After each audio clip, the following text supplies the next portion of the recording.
আসসালামু আলাইকুম। সবাই কেমন আছেন? আশা করি সবাই ভালো আছেন।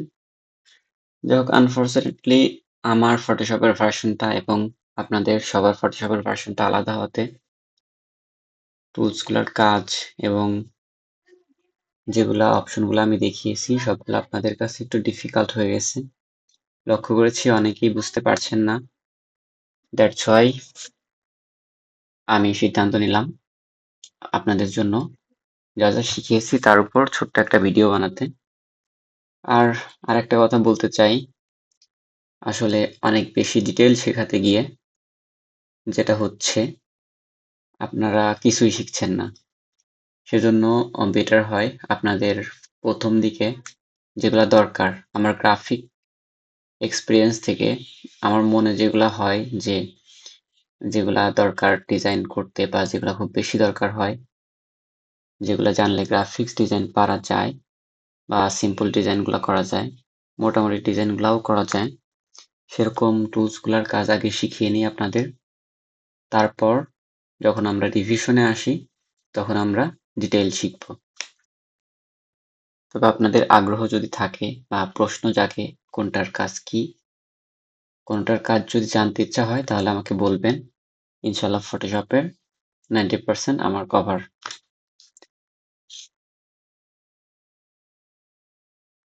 যাই হোক আমি প্রথম মুভ টুল থেকে শুরু করি, ঠিক আছে?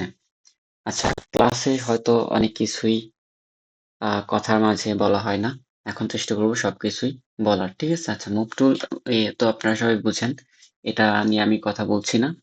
তবে আহ মুভ টুলের অন্য কয়েকটা বিষয় নিয়ে আমি কথা বলবো। সেটা হচ্ছে যখন মুভ টুলটা আমরা ব্যবহার করি, এই যে মুভ টুলটা যখন আমরা ব্যবহার করি, এখানে চাপ দিয়ে ধরলে মুভ হয়, তাই না? বাট আমি সাজেশন দিয়েছিলাম যে এই অপশনটা কি করতে, আনচেক রাখতে। এখানে দেখেন আমি টিক দেইনি, টিক বাদ দিয়ে রাখতে বলেছিলাম, ঠিক আছে? টিক বাদ দিয়ে রাখলে সুবিধা পাওয়া যাবে যখন হাই লেভেলে গ্রাফিক ডিজাইন করবেন তখন, ঠিক আছে? আচ্ছা, আমি দুইটা শেপ নিয়ে নিলাম, দুইটার কালার ফিল করলাম, ঠিক আছে? এখান থেকে যে কোনো শেপ নিলে আপনারা এখান থেকে ফিল স্ট্রোক দিতে পারবেন। যাই হোক, সো মুভ টুলের ক্ষেত্রে রুলস একটাই, এখান থেকে এটা আনচেক করে রাখবেন। আর যদি এটা চেক করে রাখেন তাহলে যে কোনোটা ইচ্ছামতো ধরতে পারবেন, ঠিক আছে? আর এটা আনচেক করে রাখলে কোনোটা ধরতে পারবেন না, ধরতে আপনাকে তখন কন্ট্রোল বাটন চেপে ধরে তারপরে চাপ দিতে হবে, ঠিক আছে? আশা করি বুঝতে পারছেন। তারপর আর একটা ব্যাপার এখান থেকে জানতেই হবে আপনাদের, সেটা হচ্ছে এই অপশনটা।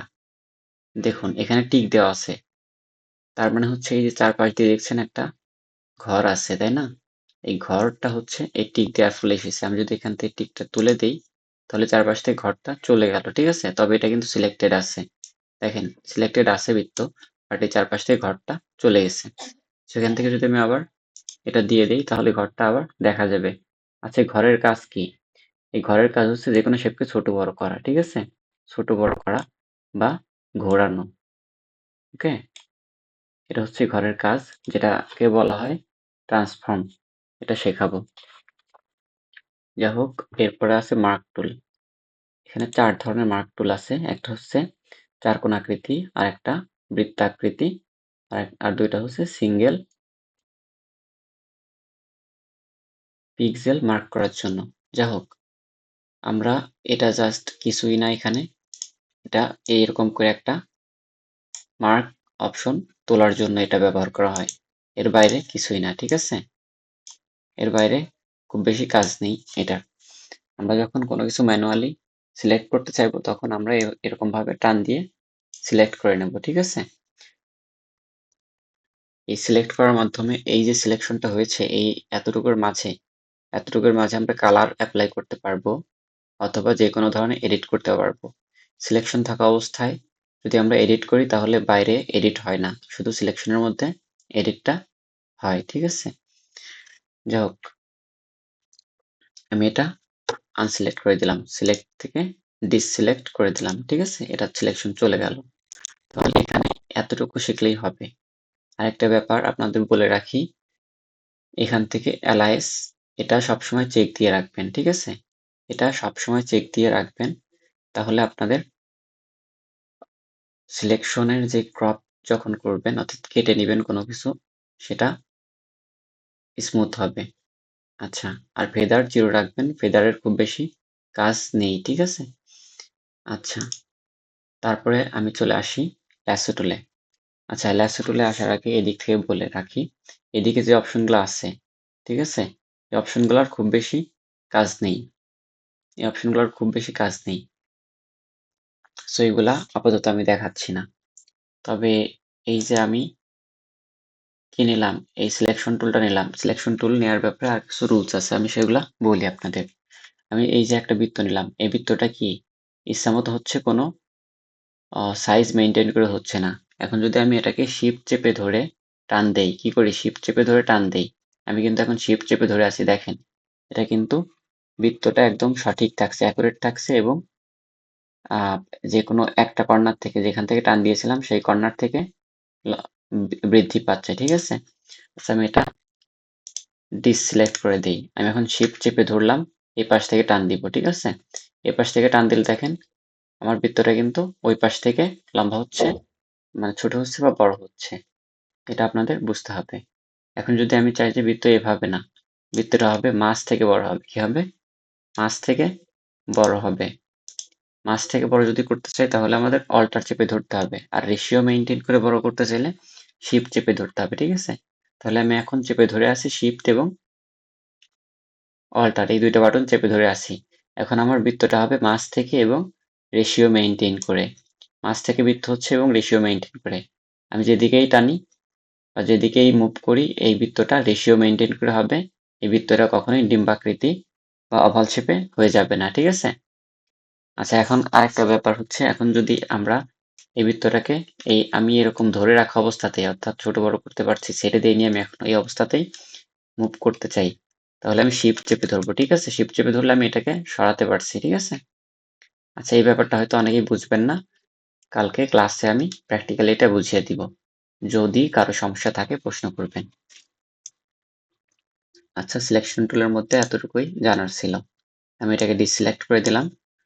আর একটা কথা বলে রাখি, যখন কোনো কিছু সিলেক্ট থাকে, ডিসপ্লেতে সিলেক্ট থাকলে বাইরে কাজ করা যায় না, ঠিক আছে? বাইরে কাজ করতে গেলে বারবার ওয়ার্নিং আসে, সো যখনই দেখবেন কোথাও সিলেকশন আছে সেটাকে ডিসিলেক্ট করে নিয়ে অন্য কাজ করবেন।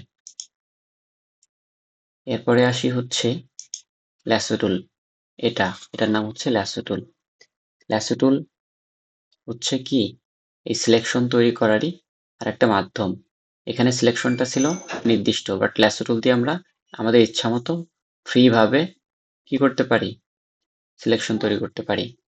আমরা যেদিকে খুশি ঘোরাবো, এটা যেদিকে খুশি ঘোরাবো, সেদিকেই কি হবে, সেদিকেই এটা সিলেকশন তৈরি করবে, ঠিক আছে? দেখেন সিলেকশন তৈরি করবে, আমি এভাবে একটা আঁকলাম, হার্ট আঁকলাম, ঠিক আছে? দেখেন এটা হার্টের মতো একটা সিলেকশন তৈরি করলো, বুঝতে পেরেছেন আশা করি। এটা দিয়ে ফ্রি ভাবে সিলেকশন তৈরি করা যায়। এখান থেকে এন্টি অ্যালাইস টিক চিহ্ন দিয়ে রাখবেন, তাহলে কাজটা ভালো হবে। আচ্ছা, আর ফেদারটার কাজ খুব একটা নেই, দেখাচ্ছি না। এরপরে আছে পলিগন ল্যাসো টুল। আচ্ছা, পলিগন ল্যাসো টুলের ব্যাপারটা যদি আমি বলি, আচ্ছা, পলিগন ল্যাসো টুল দিয়ে ড্র করার আগে আমার এই সিলেকশনটা ডিসিলেক্ট করতে হবে, সেজন্য আমি সিলেক্ট থেকে ডিসিলেক্ট চাপ দিব অথবা কন্ট্রোল+ডি দিব, ঠিক আছে? তাহলে এটা ডিসিলেক্ট হয়ে গেল। এখন পলিগনের কাজ সবাই জানতেন, আবার বলি, পলিগন দিয়ে হচ্ছে সোজা লাইনের মাধ্যমে, অর্থাৎ লাইন বরাবর আমরা সিলেকশন করতে পারি। পলিগন দিয়ে এখানে একটা চাপ দিলাম, চাপ দিয়ে মাউসটা ছেড়ে দিচ্ছি, দেখেন সোজা লাইন বের হয়েছে, ঠিক আছে? সো লাইনটা বের হয়েছে, সো আমি যেখান অব্দি লাইন নিতে চাই সেখান অব্দি নিয়ে আর একটা মাউসে চাপ দিলাম, দেখেন এখানে এখানে ফিক্সড হয়ে গেল। এখন এই পাশ থেকে আরেকটা আমাদের লাইন বের হলো। এখন আমরা এই লাইনটা কি করব, যেখানে নিতে চাই সেখানে নিয়ে গেলাম, নিয়ে আরেকটা চাপ দিলাম, ঠিক আছে?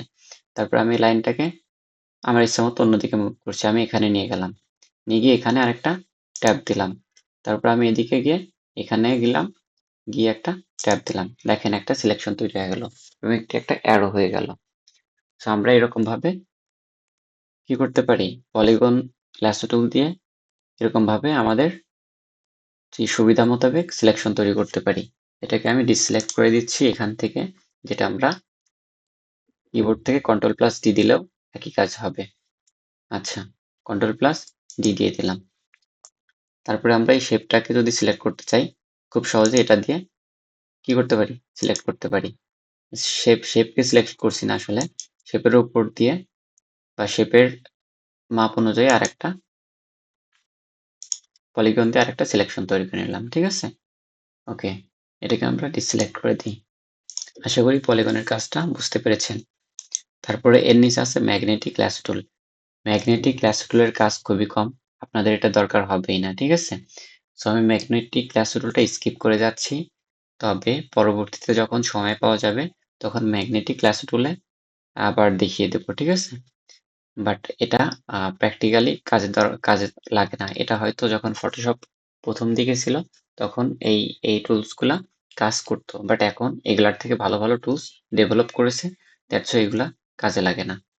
আচ্ছা, এরপরে আছে ম্যাজিক ওয়ান টুল।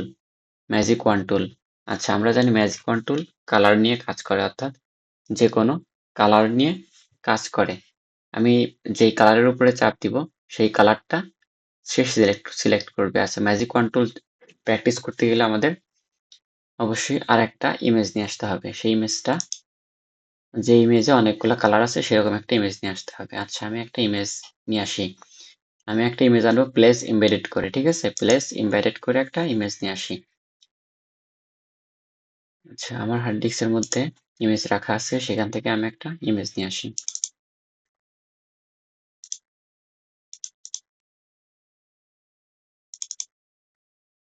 আমি এই ইমেজটা নিয়ে যাই, অথবা হ্যাঁ এই ইমেজটা নিয়ে যাই, এখানে অনেক কালার আছে। আচ্ছা, আমি এই ইমেজটা নিয়ে আসলাম, দেখেন এটা আমি এখানে টিক দিলাম, এই ইমেজটা এখানে ফিক্সড হয়ে গেল। ঠিক আছে, এখন দেখেন এখানে অনেকগুলা কালার আছে। সো আমাদের ম্যাজিক ওয়ান টুল হচ্ছে একই ধরনের কালার সিলেক্ট করে। ম্যাজিক ওয়ান টুলটা শিখবেন, এটা কাজে লাগবে অনেক। সো আমি এখানে রেড আছে, সো রেডের উপরে একটা চাপ দিলাম। সো দেখেন রেডটা সিলেক্ট হয়ে গেল, কারণ এটা পিওর রেড। ঠিক আছে, 100% রেড। সো এটাকে সিলেক্ট করার সাথে সাথে এটা সিলেক্ট হয়ে গেল, বাট অন্য রেডগুলা কিন্তু সিলেক্ট হয় নাই, কারণ হচ্ছে আমি এখান থেকে কন্টিগুয়াস অপশনটা চালু রেখেছি। কন্টিগুয়াস অপশনটা যদি চালু রাখি তাহলে সে কি করবে, লাগানো, একই সাথে লাগানো যে রেডগুলো আছে সেগুলাই সিলেক্ট করবে। এর পাশে যদি একটা রেড এখানে লাগানো থাকতো, এই শেপের সাথে লাগানো থাকতো, তাহলে সেটাও সিলেক্ট করতো। আর যদি এটা তুলে দেই তাহলে এই পুরো ক্যানভাসের মধ্যে যত জায়গায়, অর্থাৎ এই লেয়ারটার উপরে যত জায়গায় রেড আছে সব সিলেক্ট করবে। আমি এটা আগে ডিসিলেক্ট করে নিই, তারপরে সেটা দেখাচ্ছি। আমি এটা আনসিলেক্ট অবস্থায় এখানে চাপ দিয়ে দিলাম, দেখেন এখানে যতগুলো রেড ছিল সবগুলো সিলেক্ট হয়ে গেছে। বুঝতে পেরেছেন আশা করি। আচ্ছা, এখন আমি এটা আনসিলেক্ট করে দিচ্ছি। তাহলে কন্টিগুয়াস অপশনের কাজ আশা করি পেরেছেন। আর এখান থেকে অ্যান্টি অ্যালাইজ এটা চালু রাখবেন সিলেকশন করতে অবশ্যই, তাহলে এজটা শার্প হবে। আচ্ছা, এরপরে এই স্যাম্পল অল লেয়ার্স এটা কখনোই চালু রাখা দরকার হয় না, এটা অফই রাখবেন এই ম্যাজিক ওয়ান টুলের ক্ষেত্রে। এরপর আছে টলারেন্স। টলারেন্সটা হচ্ছে ম্যাজিক ওয়ান টুলের শক্তি বা ক্ষমতা, অর্থাৎ কত মাত্রায় সে সিলেকশনটা তৈরি করবে। টলারেন্স যত বেশি হবে তার ডিটেকশন ক্ষমতা তত বেড়ে যাবে, অর্থাৎ তার কালার ডিটেকশন ক্ষমতা তত বৃদ্ধি পাবে। টলারেন্স যদি অনেক কমিয়ে দিই, টলারেন্স আমি 3 করে দিলাম, তাহলে এখানে চাপ দিলাম। আচ্ছা, তারপরেও এটা সবগুলাই সিলেক্ট করছে, কারণ এটা একদম 100% কি রেড, এখানে অন্য কোনো কালার নেই। এখানে যদি আমি 1 দিয়ে দেই তারপরেও কি হবে, আমার সবগুলাই সিলেক্ট করবে। ঠিক আছে, কারণ এটা 100% রেড। এটা আমি নিজে করেছি, এখানে 100% রেড রেখেছি। আচ্ছা, তাহলে আর টলারেন্স যদি বাড়িয়ে দিই, অনেক বেশি বাড়িয়ে দিই তাহলে এটার সেন্সিটিভিটি বা মাত্রা এত পরিমাণে বেড়ে যাবে, সিলেকশন করার ক্ষমতা এত পরিমাণে বেড়ে যাবে, সে রেড এর বাইরেও অনেক কিছু সিলেক্ট করে ফেলতে পারে। দেখেন এখানে একটু রেড এর বাইরেও একটু সিলেক্ট করে ফেলছে। ঠিক আছে, এটা কিন্তু রেড না, তবুও সিলেক্ট করছে, কারণ তার মাত্রা অনেক বেশি দেওয়া। এখন অনেক এদিকে বাইরেও সিলেক্ট করছে না, কারণ আমার এই ইমেজটা অনেক ভালো হাই রেজুলেশনের। লো রেজুলেশনের ইমেজ হলে এই টলারেন্স অনেক বেশি দিলে টোটাল ইমেজটাই সিলেক্ট করে ফেলে সে। আশা করি বুঝতে পেরেছেন। ম্যাজিক ওয়ান টুল দিয়ে শুধু সেম কালারটা আমরা সিলেক্ট করব। দেখা গেল যে আমি শুধু এতটুকু কেটে ফেলতেছি, এটুকু আমি ডিলিট করে দিতে চাই, বা এইটুকুর কালার চেঞ্জ করতে চাই, তাহলে আমি ম্যাজিক ওয়ান টুল নিয়ে টলারেন্স মোটামুটি 15 থেকে 10 থেকে 20-এর মধ্যে রেখে 10 থেকে 20-এর মধ্যে রেখে কাজ করার চেষ্টা করব, বা মাঝে মধ্যে তারও কম দিব, তারও বেশি দিব। আমার পারফেক্ট সিলেকশন পেতে যত দরকার হয় ততই দিব। যদি আমার সিলেকশন যতটুকু আমার দরকার তার থেকে কম হচ্ছে, অর্থাৎ আমার পুরো শেপ দরকার বাট পুরো শেপ সিলেকশন হচ্ছে না, তাহলে আমি এটার ক্ষমতা বাড়িয়ে দেব, টলারেন্স বাড়িয়ে দেব, তাহলে এটা সিলেকশন বেশি জায়গা ধরে সিলেকশন করতে পারবে। ঠিক আছে? আচ্ছা, আর পয়েন্ট স্যাম্পলে এখানে এগুলা কখনোই দরকার হয় না, আপনারা সবসময় পয়েন্ট স্যাম্পলটাই সিলেক্ট রাখবেন, এটাই। ঠিক আছে? আর এদিকে এই অপশনগুলা এখান থেকে দরকার হবে না, এগুলো আমরা অ্যাডভান্সে গিয়ে শিখে নেব। এখানে ম্যাজিক ওয়ান টুলের শেখার মতো আর কিছু নেই। এরপর আছে কুইক সিলেকশন টুল। আচ্ছা, কুইক সিলেকশন টুলটা ইম্পর্টেন্ট। কুইক সিলেকশন টুলটা আমাদের অনেক দরকার হবে, অনেক আমরা ব্যবহার করব এটা। কুইক সিলেকশন টুল দিয়ে আমরা হচ্ছে কি করতে পারি, এই যে ধার বরাবর বা কন্ট্রাস্ট অনুযায়ী এটা সিলেকশন তৈরি করে। কুইক সিলেকশন টুল সিলেকশন অবস্থায় আমি এখানে চাপ দিলাম, দেখেন এটা সম্পূর্ণটা সিলেক্ট হয়ে গেল, কারণ এটা এই ধারটা অনেক কি স্বচ্ছ, আমার এটার কন্ট্রাস্ট খুবই ভালো। এখানে পুরা একদম রেড, এখানে ইয়েলো, কন্ট্রাস্ট খুবই ভালো, দ্যাটস ওয়াই আমি এখানে একটা চাপ দিলেই সিলেক্ট হয়ে যাচ্ছে। ঠিক আছে? আমার এখানে যেহেতু প্লাস চাপ দেওয়া আছে, এই জন্য আমি চাপ দিলে কি হচ্ছে, সিলেক্ট হচ্ছে। দেখেন, যেখান দিয়ে এটা চাপ দিব সেখানে সিলেকশন তৈরি করবে। ঠিক আছে? কন্ট্রাস্ট অনুযায়ী। আর যদি আমি কোনোটা না নিতে চাই, সিলেকশন বাদ দিতে চাই, তাহলে আমাকে এই মাইনাসটা নিয়ে এরকম সিলেকশনটা বাদ দিয়ে দিতে হবে। ঠিক আছে? এটুকু বাদ দিয়ে দিতে হবে। ট্যাপ করতে পারি অথবা এরকম টেনে নিতে পারি, উভয়ভাবে সিলেকশন যোগ বা বিয়োগ করবে। ঠিক আছে? আশা করি বুঝতে পেরেছেন। এটা এতটুকুই। এই যে আমার যে মাঝে এখানে গোল দেখা যাচ্ছে, এটাকে বলে বিরাস। বিরাস ছোট করা যাবে, বড় করা যাবে, ব্রাশের হার্ডনেস কমানো বাড়ানো করা যাবে, তবে সেটা এখান থেকে ব্রাশ যখন শিখবো তখন এটা বুঝতে পারবো। এই ব্রাশই, এই গোল যেখানেই দেখবেন বুঝবেন সেটা হচ্ছে ব্রাশ। আচ্ছা, এরপরে আছে স্যাম্পল অল লেয়ার। আচ্ছা, আমরা এটার স্যাম্পল কখনোই অল লেয়ার থেকে নিব না, এটার স্যাম্পল একটা লেয়ার থেকেই সবসময় নিব, সো এটা আনচেকই থাকবে। আর এর পরে যেটা আছে এনহান্স এজ, আচ্ছা এটা আমরা চেক করে দিতে পারি। এটা চেক করা থাকলে আমাদের যেই এজ গুলা অর্থাৎ এই কর্নার গুলা, ঠিক আছে, এই কর্নার গুলা ভালো মতো সিলেকশন হবে, যখন এই যে আমরা কি অ্যান্টি অ্যালাইজ অপশনটা একটা ছিল না, সেটার মতো এটা। ঠিক আছে? তবে এটা আমাদের খুব বেশি দরকার হবে না, আহ, আহ, তবে চেক দিয়ে রাখবো। এটা চেক দিয়ে রাখলে আমাদের এই এজটা সহজে ডিটেক্ট করতে পারবে, তখন সিলেকশনটা ভালো হবে। এটা সবসময় চেক দিয়ে রাখবো, এটা আনচেক করার কোনো দরকার নেই। আচ্ছা, আশা করি সবাই বুঝতে পেরেছেন। এরপর যেটা আছে অবজেক্ট সিলেকশন টুল, এটার জন্য আমি আলাদা একটা ছোট্ট ভিডিও বানাবো, এটা ভালো মতো শেখা জরুরি। আচ্ছা, আজকের মতো এ পর্যন্তই। আশা করি ক্লাসের মধ্যে যতটুকু করাইছি সবটুকু এখানে আমি বলতে পেরেছি, এবং আপনারা ভিডিওটা দেখে সেটা বুঝতে পারবেন সম্পূর্ণরূপে। সিলেকশন টুলের বেসিক সিলেকশন টুলগুলা বুঝতে পারবেন, এবং কোনো প্রশ্ন থাকলে ক্লাসে প্রশ্ন করে জেনে নেবেন। থ্যাংক ইউ সবাইকে।